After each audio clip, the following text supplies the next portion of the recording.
एक बार एक गांव में बहुत से महात्मा आकर यज्ञ कर रहे थे और वह वृक्षों के पत्तों पर चंदन से श्री कृष्ण का नाम लिखकर पूजा कर रहे थे। वह जगह गांव से बाहर थी। वहां एक आदमी अपनी बकरियों को रोज घास चराने जाता था।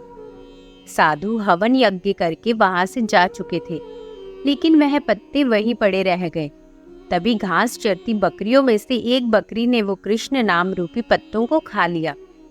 जब आदमी सभी बकरियों को घर लेकर गया तो सभी बकरियां अपने बाड़े में जाकर मैं करने लगी, लेकिन वह बकरी जिसने कृष्ण नाम को अपने अंदर ले लिया था, वह मैं की जगह कृष्ण कृष्ण करने लगी, क्योंकि उसके अंदर कृष्ण वास करने लगे थे।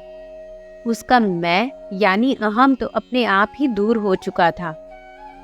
जब सब बकरियां उसको कृष्ण कृष्ण कहते सुनती तो वह उससे कहती, यह क्या कह रही है? अपनी भाषा छोड़कर यह क्या बोले जा रही है तू? मैं बोल।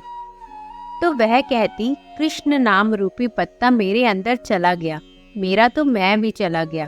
सभी बकरियां उसको अपनी भाषा में बहुत कुछ समझाती, परंतु वह टस से मस न हुई और कृष्ण कृष्ण रटती रही।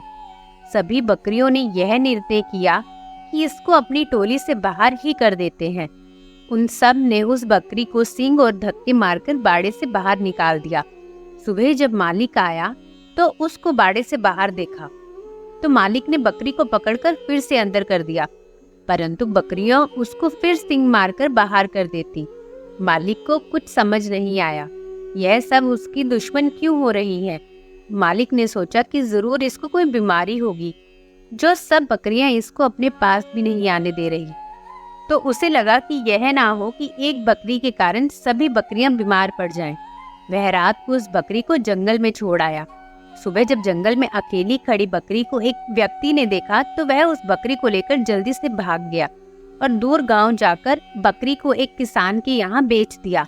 किसान, जो कि बहुत ही भोला भाला और भला मानस था, उसको कोई फर्क नहीं पड़ रहा था कि बकरी मैं कर रही है या कृष्ण कृष्ण।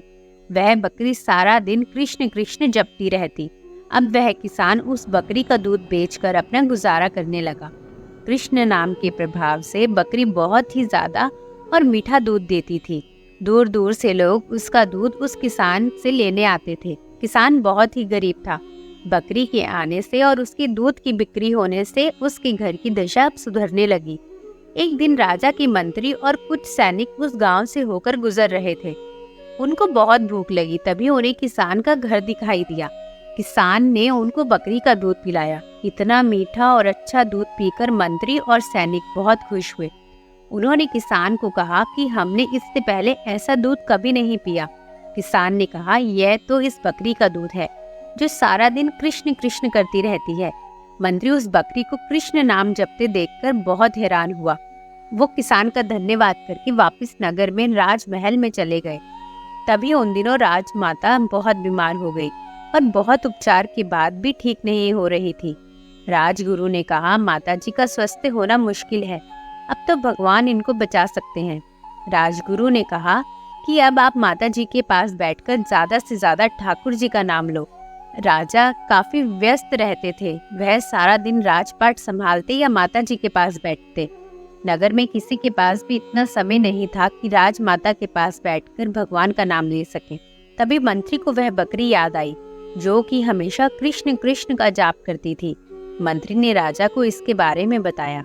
पहले तो राजा को विश्वास न हुआ, परंतु मंत्री जब राजा को अपने साथ उस किसान के घर ले गया तो राजा ने बकरी को कृष्ण नाम का जाप करते हुए सुना तो वह हैरान हो गया। राजा किसान से बोला कि आप यह बकरी मुझे दे दो। किसान बड़ी विनम्रता से हाथ जोड़कर राजा से बोला, इस बकरी के कारण ही तो मेरे घर के हालात ठीक हुए हैं। अगर मैं यह आपको दे दूंगा तो फिर से भूखा मरूंगा। राजा ने कहा कि आप फिक्र मत करो, मैं आपको इतना धन दे दूंगा कि आपकी गरीबी दूर हो जाएगी। अब किसान ने खुशी खुशी बकरी को राजा को दे दिया। अब तो बकरी राजमहल में राजमाता के पास बैठकर निरंतर कृष्ण कृष्ण का जाप करती रहती। कृष्ण नाम के कानों में पड़ने से और बकरी का मीठा और स्वच्छ दूध पीने से राजमाता की सेहत में सुधार होने लगा और धीरे धीरे वह बिल्कुल ठीक हो गई। अब तो बकरी राजमहल में राजा के पास ही रहने लगी। तभी उसकी संगत से पूरा राजमहल कृष्ण कृष्ण का जाप करने लगा। अब पूरे राजमहल में और पूरे नगर में कृष्ण रूपी माहौल हो गया। एक बकरी जो कि एक पशु है, कृष्ण नाम के प्रभाव से सीधे राजमहल में पहुंच गई और उसकी मैं यानी अहम खत्म हो गया। तो क्या हम इंसान निरंतर कृष्ण का जाप करने से भवसागर से पार नहीं हो जाएंगे? हमें अपने आराध्य देव की शरण में जाना चाहिए। जय श्री कृष्ण।